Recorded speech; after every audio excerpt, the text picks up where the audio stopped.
výstava zo našich zbierok, zo zbierok priateľov, známych a ľudí, ktorí nám poskytli tie fotografie. A zďaleka nie sú úplné, nie sú dostatočné. Je ešte veľa ulic, na ktoré vlastne nemáme zdokumentované, alebo respektíve veľmi málo. Ďakujem pani Harajdovej, ktorý vlastne to bol nápad a myšlienka znovu zorganizovať tú výstavu. Poviem pravdu, že ešte možno niekedy včera na obed som neveril, že to stihneme, ale dalo to veľa práce a som rád, že sa to podarilo.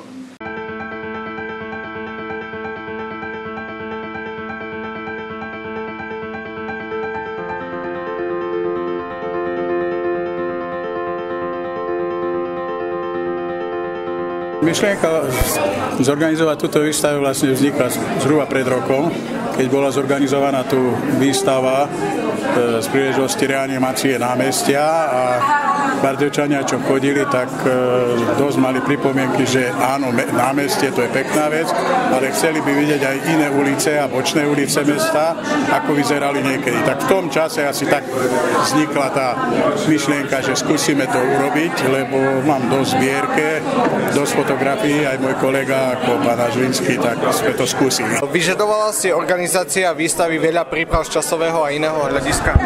No, z časového veľmi veľa. Lebo to je nesmierne kvantum fotiek a povyberať to na jednotlivé ulice, na jednotlivé časti mesta, ktoré by sa mohli odvodiť, ktoré by podľa kvality samozrejme, aj podľa časového sledu. To bola veľmi veľká robota, ťažká robota. A toto trvalo, by som povedal, najdlhšie. A potom zase, už keď sme vybrali, tak ešte sme museli revidovať ten počet fotiek, aby sa to zmestilo na tie panely.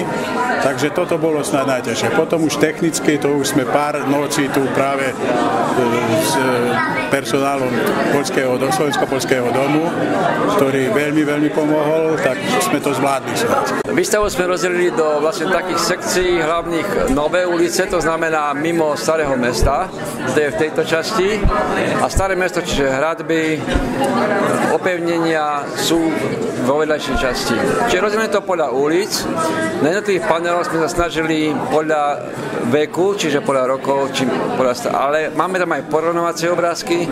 Znamená, kde sme mali porovnávací obrázok, sme dali tzv. Dvojičky. Presne číslo neviem, ale odhadujem okolo 2000 fotografií. Prístupných je zhruba 600. Nemáme to ešte spočítané. Tak. Sú tu zábery aj nás tvorcov.